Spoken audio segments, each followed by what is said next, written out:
Risaram do homem no exato momento em que ele entrou na sala do advogado. Um riso abafado, disfarçado de tosse, mas alto bastante para ecoar entre as paredes revestidas de madeira escura. O pai viúvo segurava a mão da filha de 7 anos com uma firmeza quase protetora demais, como se aquele gesto pudesse impedi-la de sentir o que ele mesmo sentia, o peso do desprezo coletivo. Ele vestia uma camisa social desbotada, dessas que já foram brancas, mas agora carregavam um tom amarelado de tantas lavagens. As calças tinham um vinco mal passado e os sapatos, embora limpos, denunciavam anos de uso. A menina, ao seu lado, usava um vestido simples de algodão com um laço torto preso no cabelo. Ela olhava para o chão, os dedos entrelaçados nos do pai, enquanto todos na sala, o advogado de terno italiano, a secretária de unhas impecáveis e especialmente ele, o cunhado de sorrisos largos e relógio de ouro, observavam com uma curiosidade mista de pena e desprezo. O cunhado estava sentado na cadeira principal, recostado como quem já sabe que venceu antes mesmo da luta começar. Ele cruzou as pernas, ajeitou o nó da gravata e soltou um suspiro de impaciência teatral. "Finalmente", disse, a voz arrastada. "Achei que não viria, ou que viria de chinelos." Ninguém riu alto, mas os olhares trocados entre as pessoas presentes diziam tudo. O pai viúvo não respondeu, apenas puxou uma cadeira para a filha sentar e permaneceu de pé, ao lado dela, as mãos apoiadas no encosto. O silêncio que se seguiu foi denso, quase sólido, o tipo de silêncio que precede tempestades ou desistências. O advogado pigarreou, abriu uma pasta de couro legítimo e começou a falar com aquela formalidade decorada de quem lê contratos há décadas. "Estamos aqui para a leitura do testamento da falecida Helena, esposa de Rafael e irmã de Márcio. Conforme o documento registrado em cartório, a herança deixada por ela consiste em uma casa no centro da cidade, uma conta-poupança no valor de R$120 mil e o carro sedã modelo 2019. A menina levantou os olhos. Pela primeira vez desde que entraram, ela pareceu prestar atenção. Rafael apertou de leve o ombro dela, um gesto silencioso que dizia calma. Márcio, o cunhado, endireitou-se na cadeira, o sorriso agora mais largo. "E conforme combinado", continuou o advogado, a voz firme, mas levemente desconfortável, devido a uma cláusula de apoio financeiro emergencial assinada pela própria Helena 6 meses antes de seu falecimento, a totalidade dos bens será transferida para Márcio, irmão da falecida, que financiou os últimos meses de tratamento médico. O mundo pareceu girar devagar. Rafael não se moveu, não piscou. A filha, no entanto, puxou o braço do pai, os olhos arregalados. "Pai!" Ele abaixou-se, ficou na altura dela e sussurrou algo tão baixo que ninguém mais ouviu. Ela assentiu, mas as lágrimas começaram a descer. Márcio levantou-se, alisou o paletó e estendeu a mão ao advogado como se estivesse fechando um negócio qualquer. "Perfeito. Vou precisar da chave da casa até sexta-feira. Tenho um comprador interessado. E você? Teria ficado calado diante de uma injustiça tão clara ou teria explodido ali mesmo, na frente de todos? Conta pra gente nos comentários." Rafael ergueu-se devagar, olhou para o cunhado, para o advogado, para a secretária que desviava o olhar. Então, com a voz mais calma que alguém poderia ter naquele momento, disse: "Tudo bem." Márcio franziu a testa. "Tudo bem? Tudo bem", repetiu Rafael. "Pode ficar com tudo." E saiu, segurando a mão da filha. Mas ninguém naquele lugar estava preparado para o que aconteceu em seguida. 3 anos antes, Rafael e Helena moravam em uma casa alugada na periferia. Ele trabalhava como auxiliar de depósito em uma distribuidora de alimentos, acordava às 4 da manhã e voltava às 7 da noite. Helena era professora de reforço escolar, atendia crianças na sala de casa e nos fins de semana vendia bolos de pote para complementar a renda. Não tinham muito, mas tinham o suficiente. A filha, Ana, frequentava a escola pública do bairro e era a melhor aluna da turma. Helena sonhava em um dia comprar uma casa própria. Rafael sonhava em ver a filha formada. Então veio o diagnóstico: câncer de mama, estágio avançado. Helena recebeu a notícia sozinha, sentada em uma cadeira de plástico no corredor do hospital público. Quando chegou em casa naquela noite, Rafael estava preparando o jantar. Ela entrou, colocou a bolsa no sofá e disse, com a voz firme: "Preciso de tratamento, e não vai ser barato." Nos meses seguintes, Rafael vendeu o carro que haviam comprado usado. Pediu empréstimos a amigos, fez horas extras sempre que podia. Helena continuou dando aulas enquanto aguentou, mas o corpo começou a fraquejar. As sessões de quimioterapia drenavam sua energia e logo ela mal conseguia sair da cama. Foi quando Márcio apareceu.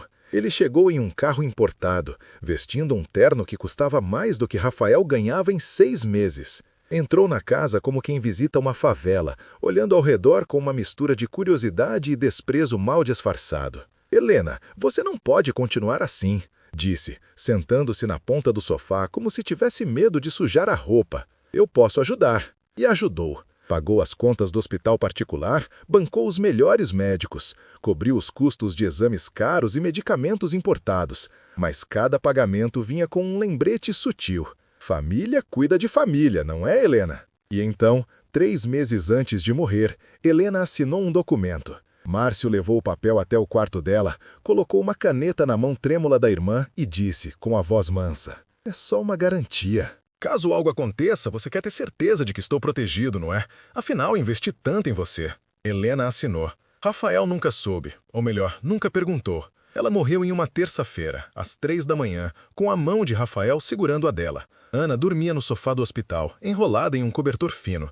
As últimas palavras de Helena foram, cuida dela, promete. Rafael prometeu, e agora, saindo daquela sala de advocacia, ele segurava a mão da filha e repetia para si mesmo, eu prometi. Se histórias de pais que nunca desistem te emocionam, inscreva-se agora. Novas histórias poderosas toda semana. Os primeiros dias após a leitura do testamento foram estranhos. Rafael voltou para a casa alugada, a mesma onde Helena havia dado suas últimas aulas. Ele continuou acordando às 4 da manhã, preparando café, levando Ana para a escola. À noite, depois que a menina dormia, ele se sentava à mesa da cozinha e olhava para um caderno velho. Era o caderno onde Helena anotava tudo, receitas, listas de compras, sonhos. Na última página, escrito com a letra trêmula dos últimos dias, havia uma frase. Márcio vai tentar ficar com tudo. Não deixe. Rafael passou os dedos sobre as palavras. Então fechou o caderno e foi dormir. No dia seguinte, ele pediu uma folga no trabalho e foi até o cartório. Pediu cópias de todos os documentos relacionados ao testamento e a cláusula assinada por Helena. A atendente, uma mulher de meia-idade com óculos de grau grosso, entregou os papéis e perguntou, vai contestar? Não, disse Rafael. Só quero entender. Ele passou 3 dias lendo cada linha. Consultou advogados gratuitas da Defensoria Pública. Todos disseram a mesma coisa. Tecnicamente, a cláusula era válida. Helena havia assinado de próprio punho e Márcio tinha recibos de todos os pagamentos. Mas, disse um dos advogados, um homem jovem de cabelos desgrenhados e ar cansado, isso não significa que seja justo. Rafael assentiu. Guardou os documentos em uma pasta e voltou para casa. Foi então que ele começou a agir. Rafael não fez escândalo, não procurou jornais, não postou em redes sociais.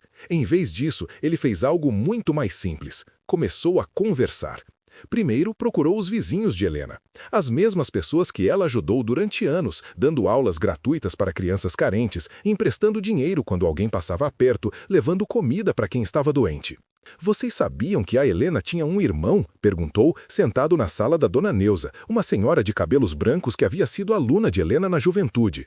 Aquele metido que apareceu de carro importado? Perguntou Dona Neuza, franzindo o nariz. Apareceu uma vez, nem entrou direito, ficou na porta como se a gente tivesse doença. Rafael assentiu. Ele ficou com tudo que a Helena deixou. A casa, o dinheiro, o carro, tudo. Dona Neuza ficou em silêncio por um longo momento. Então disse, a Helena me emprestou dinheiro quando meu marido adoeceu. Eu nunca consegui devolver. Ela disse que não precisava. Eu sei, disse Rafael. Ela anotava essas coisas, não como dívida, como lembrança. Ele mostrou o caderno. Dona Neuza começou a chorar. Nos dias seguintes, Rafael visitou mais pessoas. O dono da padaria onde Helena comprava pão todo dia. A diretora da escola onde Ana estudava. O motorista de ônibus que sempre esperava alguns segundos a mais quando via Helena correndo com a filha. Cada pessoa ouvia a história e cada pessoa, à sua maneira, reagia. Alguns ficavam indignados, outros tristes, mas todos tinham algo em comum.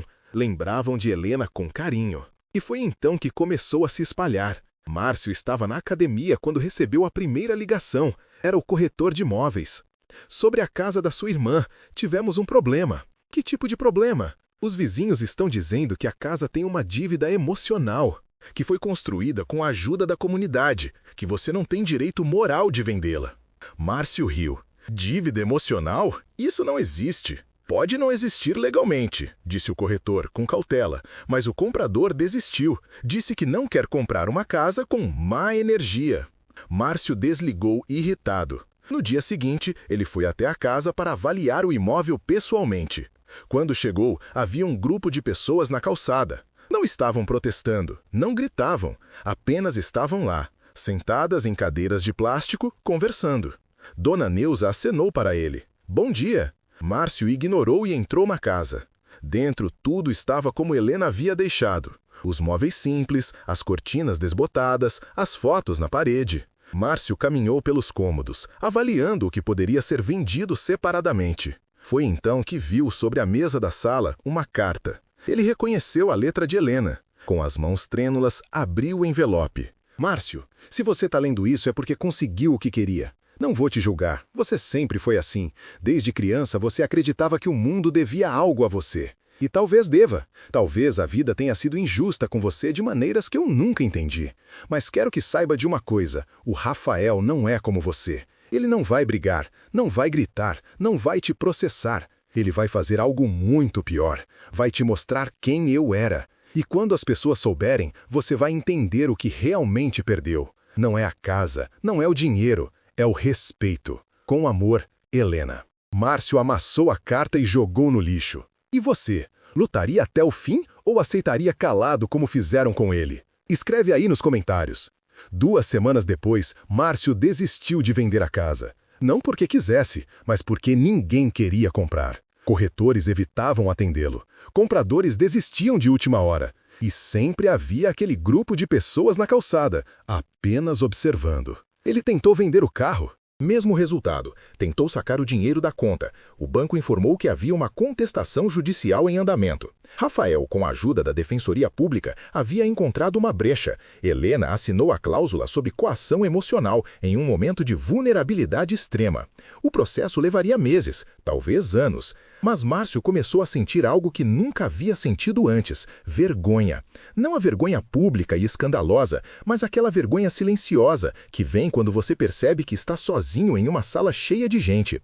Ele começou a evitar lugares onde poderia encontrar conhecidos, parou de frequentar a academia, deixou de ir ao clube. E então, em uma tarde chuvosa de quinta-feira, ele apareceu na porta da casa onde Rafael morava. Bateu 3 vezes. Rafael abriu a porta, segurando um pano de prato. Ele olhou para o cunhado, não com raiva, mas com algo pior: indiferença. O que você quer? Perguntou, a voz cansada. Márcio engoliu seco.